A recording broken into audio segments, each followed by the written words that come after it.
Привет! Вы на канале Коска, меня зовут Кудинова Наташа, и сегодня мы с вами будем говорить о вязаных футболках. И это 4-е видео на канале на эту тему. Ну, вы понимаете, как я люблю эти футболочки. У меня здесь моя коллекция, а поводом для разговора послужила моя новая футболочка из шелка. Я постараюсь показать вам пару моментов с этой футболкой в конце видео, а также сделаю подборочку интересных моделей, которые бы вы могли себе связать. Итак, если вы впервые на нашем канале и до сих пор на него не подписаны, обязательно подпишитесь. Здесь очень много интересного.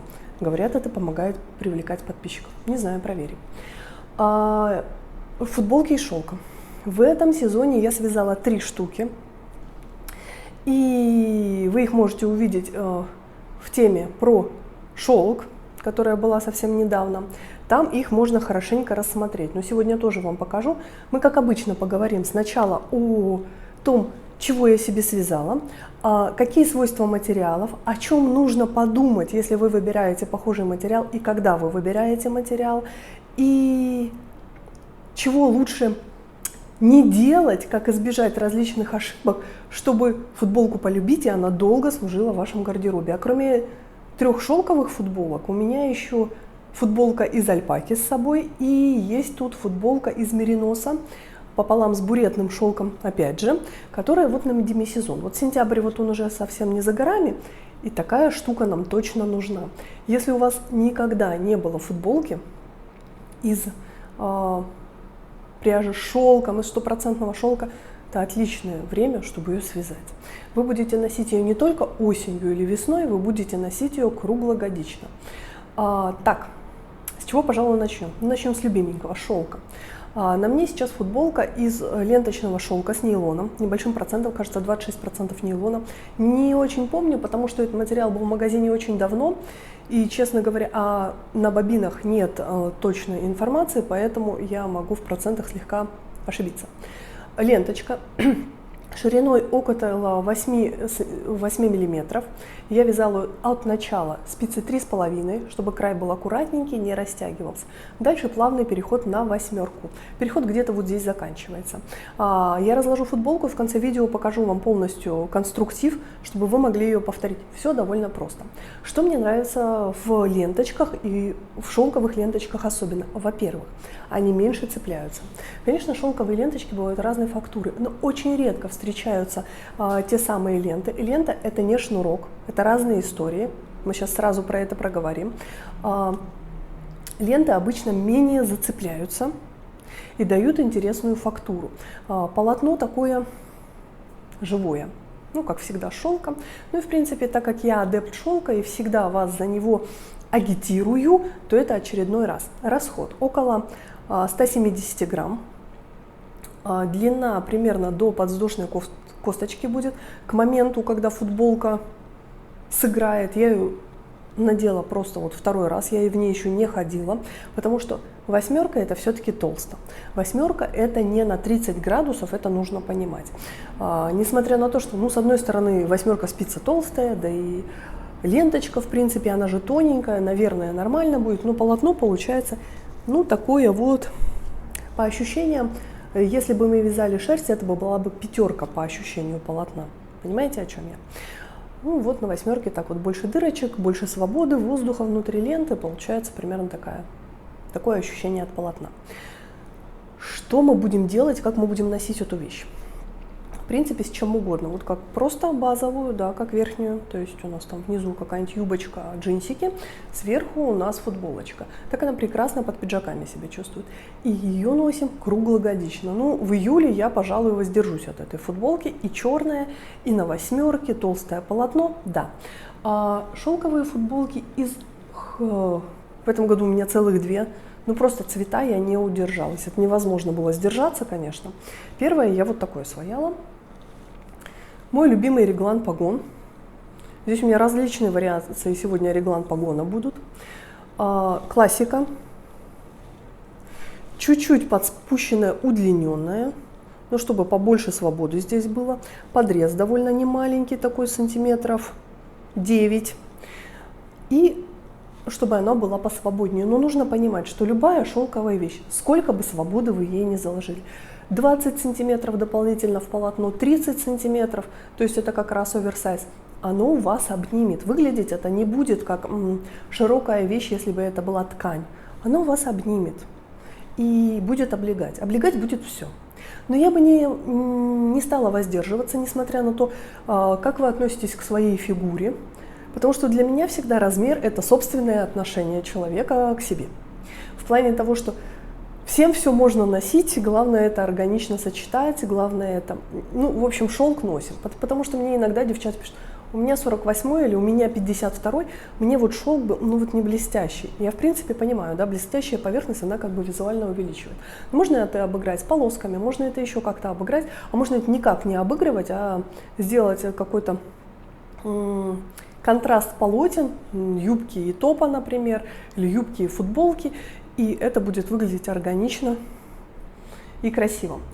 У меня, значит, шнурок. Если я здесь говорю о том, что его очень сложно зацепить, но хорошо вязать из бобины, тебе не нужно объединять эти нитки. Вообще вот толстую пряжу соединять, это вообще ты замучаешься, но не мне вам рассказывать.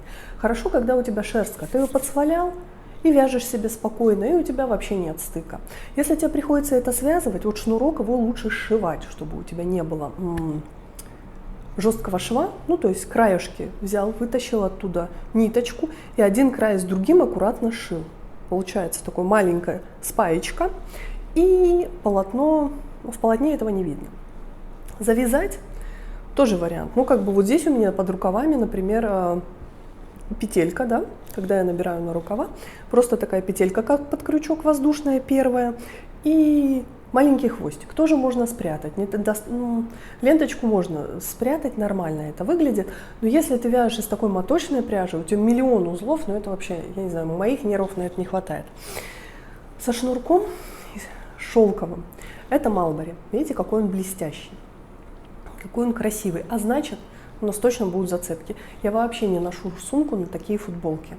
Если я знаю, что я хочу ее надеть, то я все перекладываю либо по карману, очень удобно мужу все складывать, в его какую-нибудь сумку или рюкзак, потому что вот надев сюда сумку, я точно потом буду иметь зацепки, даже если это очень гладкая ручка, нет колец на ней, нет металлической фурнитуры. Ну, во-первых, таких сумок почти нет, а во-вторых, ну, точно чем-нибудь мы зацепим. Ну и на руки брать ребенка, это вот все не те истории. То есть ты красиво надела, красиво пошла, и вот весь твой день в этой футболке тогда хорошо прошел. Если у вас возникают зацепочки, аккуратно их крючочком прячем вовнутрь. При соединении нитей самое сложное в этой футболке было не посадить на фигуру, потому что реглан погон у меня уже с закрытыми глазами и как отче наш. Я его люблю, вообще как-то регланы полюбила вот уже довольно давно. И я даже не могу вспомнить, когда я спицами последний раз ввязывала рукав. Крючком, крючком, да, это не задумываясь. Крючок регланом я почему-то, реглан крючком, вот так по-русски, да, не особо. Так, соединение нитей. Что я делала? Сначала я его сшивала. Также вытаскивала ниточку из одного из шнурков и петля в петлю. Ну, вы понимаете, во-первых, это вышивальная тончайшая игла для бисера. Во-вторых, это вот надо вот прям иметь хорошее зрение. Оно у меня пока еще ничего, но я делала это прям вот утром на свету, на белой поверхности, потому что вечером в темноте просто так посидела, посмотрела, спасибо, в следующий раз. Потом в какой-то момент у меня не было рядом иглы, я просто связала узелок, и у меня на спине есть вот такое вот место. Малоприятное. Как бы его руками каждый раз перед надеванием нужно и перед ВТО аккуратненько распрямлять, иначе вот эта вот такая зацепочка, как будто бы, она очень видна, то есть этот узелок он внутри подтягивает. Лучший вариант, который я для себя нашла, это клей. Он есть в Costco. Если вдруг закончится, вы пишите, что он вам нужен, мы его привезем еще. Это клей, когда ты берешь маленькую-маленькую капельку на бумажечку, куда-нибудь капнула, чуть-чуть туда одну ниточку, чуть-чуть погрузила. Если сильно большая капля, лучше отрезать и снова попробовать. Прям вот только, чтобы чуть-чуть туда клей попал. И ко второй приложить аккуратненько. И чуть-чуть подержать, все застыло. Оно хорошо держится, не волнуйтесь. То есть, если вы налили много на нитку, и не дай бог вы вообще себе на полотно капнули, это не отстирывается, ребята, никаким способом. Только перевязывать устранять этот сегмент и все сначала начинать. Мало приятного. Поэтому с клеем всегда очень аккуратно. То есть вот прямо изделие подальше, ниточку оттянули здесь, вот, потому что если вы сделали толстый жирный кусочек клея, жирную ниточку себе сделали, он, во-первых, царапаться будет, во-вторых, в полотне его точно будет видно, такой пластиковый, как будто там у вас кусок деревянный торчит. И лучше отрезать и еще раз эту процедуру повторить, пока она не будет аккуратна. Много времени на это потратили, но вы поняли. Для изделия, для такого нежного, это важно. Как мы прячем кончики, как мы обрабатываем. Это все влияет на визуал наш, на удовольствие от носки, конечно же. Вот такая футболочка. Ну и у меня, обратите внимание на рукав. Опытным путем мы выяснили, что вот толстые вот такие полоски делают руку толще, а вот тонкие такие полоски делают руку тоньше. Специально делала фотографии и смотрела вот так вот, да? Совершенно две разных руки у меня, как будто такой человек-конструктор. Эта идея у меня сразу была, но, честно говоря, в конце тут уже пошел творческий полет, и так, хватит, не хватит, знаете, вот эти истории.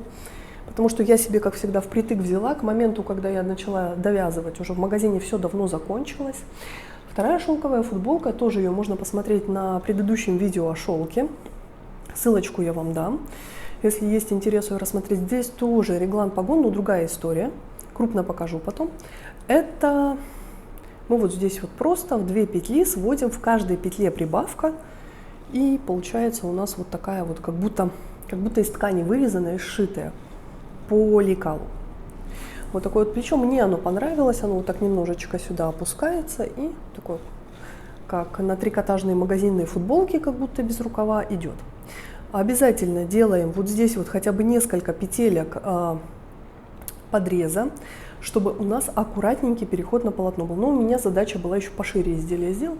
Как ты шелк пошире не делай, как мы говорили выше, ему, собственно говоря, на наше мнение глубоко неинтересно. Так, вот сюда его разместим. Но на осень хочется чего-нибудь потеплее, потому что у нас утром холодно, в обед жара, вечером опять холодно, а мы же не можем с собой кучу одежды носить, хотя есть вариант, который с собой носить можно, тоже покажу.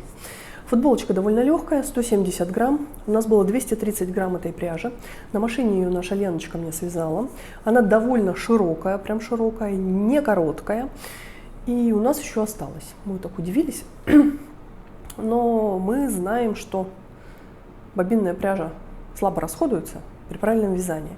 Оно полотно не заплотнено, такое довольно немножечко видно, что здесь прозрачноватое. Табуретный шелк пополам с мериносом.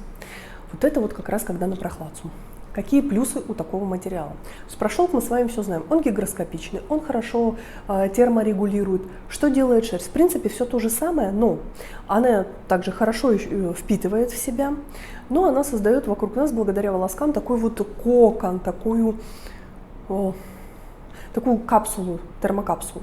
И, соответственно, если мы побежим, например, за автобусом, а потом вот встанем, то будет жарко. То есть мы будем долго охлаждаться.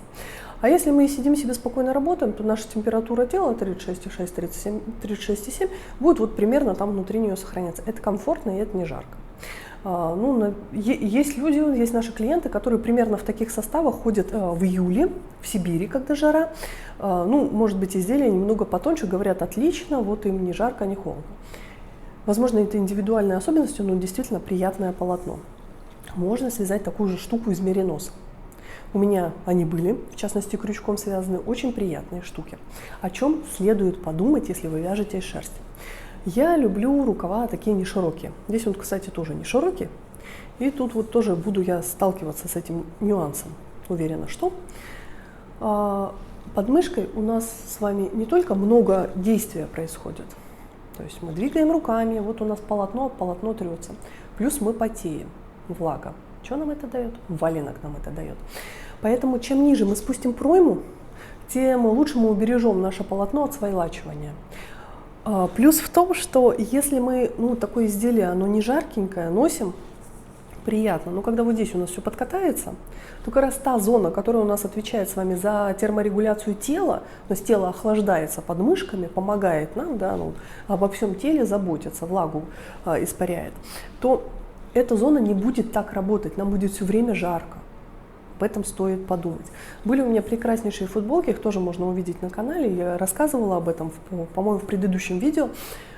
Футболка, как я это, собственно говоря, и выяснила. Я честно думала, что если я вяжу крючку, и там много дырочек, то я смогу победить свойства полотна, потому что очень уж мне хотелось именно такую футболку с такими тоненькими прилипшими рукавчиками, но широкую саму по себе. Мало того, что полотно с шелком широкое, это вообще отдельная ха-ха-ха, вы уже поняли. И я думаю, ну нет, ну не должно быть, все, у меня все получится. Свалялась в валенок вообще. Очень жалко было футболку, но опыт сын ошибок трудных, поэтому вы можете ошибки не совершать, вам об этом рассказали. Футболка, с которых, наверное, началась моя прям большущая любовь к этой теме, вот такая вот из альпаки. Ну, полупаутинка. Здесь у меня вспушенная альпака бэби, очень нежная. Здесь у меня альпака букле с люрексом, люмьер. Легонькая, тоже удлиненная пройма, здесь она прям существенно удлиненная. Футболки 4-й год. Я ее прям нежно люблю. Во-первых, я ее надеваю всегда, когда я не знаю, что надеть. То есть у меня есть бежевое белье, сверху надевается эта штука, она вполне корректно и комфортно выглядит либо на боди. И несмотря на то, что она прозрачная, вот если вдруг у вас есть вопросы на эту тему. Во-вторых, полоски, ну, как бы нивелируют вот эту вот всю прозрачность, хотя я в следующий раз, наверное, свяжу без полосок или полоски сделаю тоненькие. Может, вообще без полосок. Это, кстати, наверное, единственная моя... Да, это моя первая полосатая вещь, которая я подумала, ну ладно, полоски это норм. Хотя до этого их не особо любила. Вот эти полоски мне тоже, собственно говоря, прям импонируют. Чем хороша альпаковая футболка? Футболка из альпака. Велик русский язык. Чем она хороша? Тем, что она, опять же, во-первых, хорошо терморегулирует. Мне не бывает не особо жарко, даже если я сейчас ее надела, возможно, мне не будет комфортнее, чем в этой шелковой футболочке. Я под кондиционером, собственно говоря, сижу, потому что жарко на улице, и если я просто буду в этой футболке, я прямо буду чувствовать себя не очень комфортно. Во-вторых, она, опять же, хорошо впитывает влагу. В-третьих, она мягкая, комфортная и антидепрессантная. Почему? Ну, как-то вот ты себя, когда в хорошем материале, ты себя прям как-то чувствуешь по-особенному. Замечали эти? У меня точно эти отзывы были весной о кашемире, когда девчата говорили, слушай, ну вот если бы не кашемир, то мои нервы бы вообще этого всего не выдержали. Ты такой его надел, и типа, ладно, это все нормально, я справлюсь. Тактильные ощущения важны для нас. То есть мы воспринимаем нашу жизнь визуально, аудиально, в том числе и тактильно. И это одна из частей восприятия, она не так велика для большинства людей. Все-таки зрение превалирует, но тактильные ощущения важны. Вот почему вы так придирчиво относитесь к тому, колючее или не колючее, скрипучее или не скрипучее. Вот почему многие из вас не могут уже вязать из акрила, повязав из другой пряжи, потому что ваше тело хочет хорошего.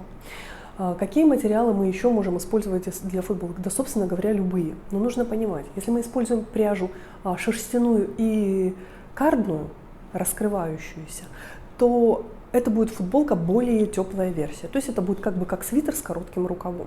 За счет того, что у вас будет много голого тела, тело будет лучше терморегулироваться, но при этом вы не будете замерзать. То есть, но это не свитер. Если вы в холодах, то полезнее, длинные перчатки полезнее, чем короткая футболка, потому что нужно согревать маленькие части тела, там кровь хуже циркулирует. Поэтому если вы вот прям в холода и думаете, свяжу-ка я себе теплую футболку и не буду мерзнуть, если что, я надену. Ну, как бы тоже ок, но вам все равно придется надевать какие-то другие теплые вещи. Поэтому все-таки футболка, у нее немножечко другие запросы на нее должны быть. Кашемировая футболка, да, отлично. Помните только, чтобы вот здесь у нас валенка не было, опускайте пройму. Помните, что кашемир, как и шелк, вот ему ваше мнение о форме вообще не интересно. Если вы хотите что-то, чтобы держало форму, выбирайте другие материалы. Из яка, из смесовок с яком, из смесовок шелка, кашемира и яка прекрасно. Но опять же, я рекомендую, если мы говорим о футболке, это спицы до 3,5. То есть тогда это действительно более легкая вещь.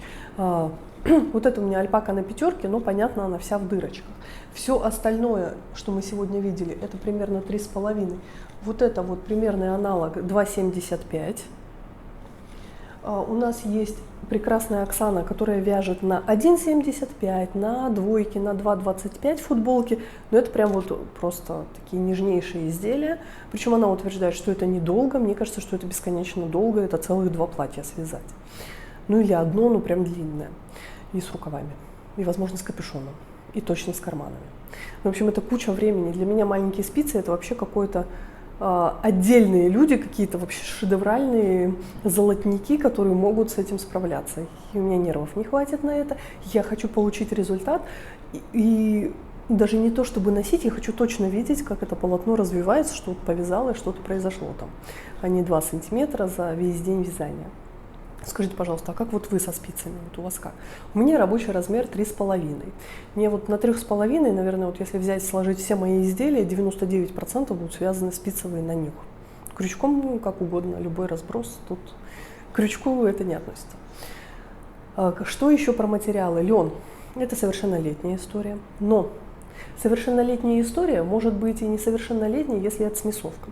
Лен с шелком, лен с шерстью в любых пропорциях — это уже демисезонная вещь, которая нам с вами как раз сейчас в сентябре интересна и будет. А вот лен с шелком или лен 100 — это лето, это классное лето. Причем у льна есть такая особенность, что он тоже греет. Ну вот как бы похоже на шелк его свойства, можно сказать. Это никак нельзя его сравнивать в этом отношении с хлопком. Хлопок, в нем в хлопковой футболке совершенно не тепло, она не греет тебя зимой. Льняная будет греть. Вот она как-то так умеет, поэтому если вы выбираете материал с льняным в составе, имейте в виду, что в другие сезоны вы тоже сможете их носить. Конопля туда же, крапива туда же, у них очень похожие свойства. О чем мы еще? Что мы пропустили? Кого пропустили? Вискоза. Вискозовые футболки я не пропагандирую, не рекламирую, потому что с вискозой очень сложно найти общий язык. В ней обязательно должны быть стабилизирующие компоненты: нейлон, полиамид, может быть это люрекс был, металлизированный или пластиковый, не так важно, но что-то, что не меняет свою длину и очень стабильно. При этом попасть в размер сложно.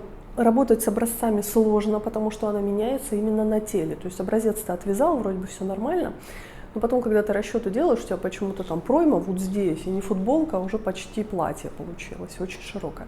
Поэтому, если вы решаетесь работать с вискозой, выбирайте такие модели, для которых изменение размера в ходе ношения будет плюсом. Какие-то балахонистые вещи, оверсайз, и также продумываем проймы, чтобы когда утром вышла из дома, у тебя вот здесь вот вырез, а пришла домой вечером, он у тебя к пупку стремится, ну так себе комфортно. Вискозу подматывать к чему бы то ни было. Если есть вопросы про вискозу, про это тоже есть отдельное видео, посмотрите, пожалуйста. Потому что всегда очень много про этот материал вопросов, так как я его приемлю в основном и только в смесовках, то, соответственно, отправляю вас в это видео, там все рассказано. Смотрю на свои вещи, чтобы вспомнить, о чем я сказала. Хлопок. Но хлопок не будет демисезонной вещью. То есть хлопковая футболка, она летом хороша, осенью, весной она уже не так хороша. Если это хлопок с шелком, это лучше. Учитываем, когда мы думаем о смесовке, учитываем те свойства, которые вы уже знаете. Шелк, значит, шелковый, что как изменится свойство полотна с хлопком. Шерсть, значит, шерстяные хороши на демисезон, футболочки, хлопок с мериносом или хлопок с кашемиром. Почему? Хлопок сам по себе недостаточно мягкий на мой вкус материал, а вот если его смягчить шерсточкой, вот этим легоньким хорошим пушочком, то да, он становится классным. Кстати, я вот не встречала смесовку именно, где вчесаны альпаковые ворски, сейчас поняла. Но у нас есть хлопковый шнур, набитый альпакой. Это тоже хорошая история, но, конечно, не футболочная совершенно. Хорошо в том, что все в ней натуральное. Мы натуральное здесь очень любим. Так, что еще? Если у вас есть конкретные вопросы на тему того, что я вот хочу такую футболку, посоветуйте мне материал, вы всегда можете задать его на сайте, потому что в разрезе YouTube не всегда это удобно делать, обсуждать с определенным человеком его выбор, обсуждать, какие варианты туда можно подобрать. Это проще сделать в чате магазина. Если у вас есть вопросы по тому материалу, который у вас уже есть, то нужно внимательно посмотреть видео и сделать выводы, и обязательно отвязать образец. Помните, каждое видео буду повторять, вяжем большой образец. Образец не постиранный образцом не является. Жалко материала на образец. Используйте потом этот материал вязания. Ничего страшного с ним после ВТО не происходит. После того, как вы все изделие постираете и высушите, то, что эта часть уже была использована, видно не будет, не волнуйтесь. Ну что, надеюсь, было интересно и полезно. Сейчас мы с вами посмотрим поподробнее конструктив моих футболочек. Возможно, это пригодится вам для ваших моделей, а также несколько интересных вариантов, чего бы себе такого связать в этом сезоне. Поехали! Начнем с вот этой радостной полосатой истории. Классический реглан-погон, хороший подрез. Собственно говоря, все, больше ничего. Здесь, конечно же, поворотные ряды для того, чтобы у нас перед горлом не стояла вот такая планочка, а аккуратненько все это, аккуратный овальный вырез. Альпака. Давайте посмотрим крупненько. Что у меня здесь? Это просто у нас провязана планочка. И дальше 2 петли, в каждой третьей петле прибавка удлиненная Хейвард линия.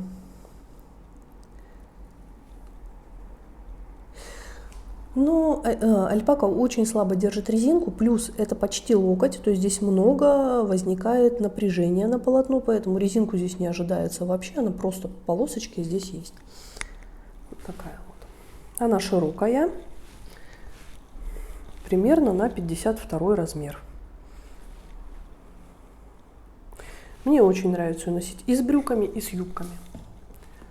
Так, следующее. Это машинная вязка. 5 класс. Вязала ее Лена. Аккуратные прибавки. Вточной рукав. Неглубокая пройма, о чем я пожалею. И очень приятная фактура. Буретный шелк — это не просто шелк. Его здесь сложно зацепить. Выглядит это как твидовый материал. Очень ворсочек уже открылся. 1 стирка. Нет, 2 стирки, 2. Носки не было. Просто мы ее Лена ее постирала, и я ее еще постирала. Посмотреть, что будет с материалом. Ну и самое интересное мое открытие сезона. Есть у нас клиентка Марина, у которой много-много вещей связано таким образом. Я на каждую смотрела и подумала, как бы мне все-таки пойти да повторить. Пошла и повторила. Что мне понравилось? Во-первых, хорошо садится. Во-первых, лодочка мне понравилась. Никакой обработки, потому что это шелк. Он так очень деликатно делает такой валичек. Мне это нравится. Поэтому я вот это вот использую. Здесь тоже хотя бы 2-3 петли обязательно добавляем. Это активная носка здесь у нас уже. Потому что у нас иначе здесь будет такой неаккуратный вход. Здесь такая как бы дырочка будет, петля растянутая. Но здесь все уже и так растянуто, потому что я вчера в ней гуляла. Низ. Вот таким образом. Просто несколько рядов, 3-4 ряда. И все. Ничего не закручивается по низу. Просто прямая, такая драпирующаяся, очень обнимающая футболочка. Теперь посмотрим идеи. Чуть не забыла нашего гвоздь программы. Здесь все довольно просто. Давайте посмотрим вообще, как полотно выглядит. Вот такое вот оно. Прям такое бантичное. Слышите, немножечко шуршит. Тоже здесь никакой обработки, просто с 3,5, чтобы не растянулась горловина, плавный переход. Здесь вот видно, что более плотное полотно. И регланная линия у меня из 5 петель, чтобы это было плавно, чтобы не было таких дырочек вот здесь, вот, потому что на 8 они достаточно крупненькие будут. Вот до сюда у меня прибавка в каждом ряду. Дальше у меня прибавка в каждом втором ряду, здесь в каждом третьем ряду. Конечно же, подрез. Для того, чтобы такая крупная дырка не образовывалась в одном месте, знаете, как это бывает, когда забывали сделать подрез. Как мы раньше вязали, когда не знали, что такое подрез. Помните? И внизу все совсем-совсем просто. Полотно будет играть, поэтому сейчас оно немножко короткое. Если я сегодня в ней проведу несколько часов, погуляю, похожу, то по плану оно должно вытянуться на 1,5-2 сантиметра. И как раз будет все как надо. Конечно же, здесь у нас были поворотные ряды. Поворотные ряды закончились вот тут. Выглядит это все таким широким овальным вырезом. Что хорошо с прямым регланом. Не когда ты погон вывязываешь просто с регланом. Если у тебя полотно чуть-чуть потянулось, у тебя просто вырез стал шире. Вот такой просто. Более открытые плечи. И это выглядит тоже вполне логично, интересно, естественно.